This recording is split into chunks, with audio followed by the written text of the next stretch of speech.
In today's video, I'm going to teach you how to create a hip roof in Revit. We'll begin in a plan view where the tops of your exterior walls are visible. That's often a dedicated roof plan, or simply the highest floor plan level where your wall tops are set. Working from this view makes it easy to trace the building perimeter and see how far the roof will extend past the walls. Next, go to the Architecture tab and choose Roof, then Roof by Footprint.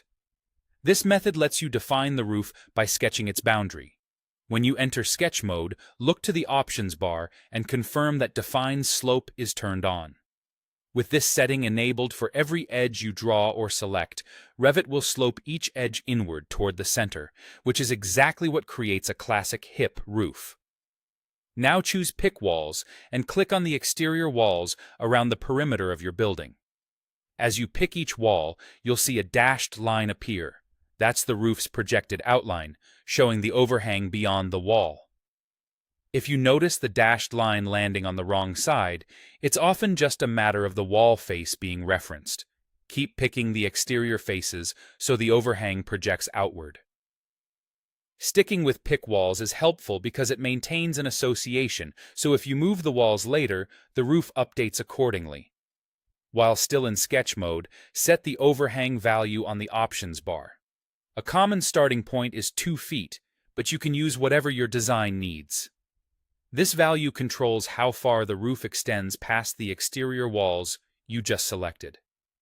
If any corners look open, or if you have small gaps, draw simple lines to close them. The boundary must form one clean, continuous loop without overlaps.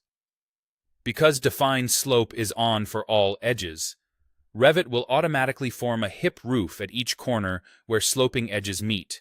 No extra inputs required. When the boundary looks complete, click the green checkmark to finish edit mode. Revit will generate the roof based on your footprint, the overhang you set, and the default slope behavior.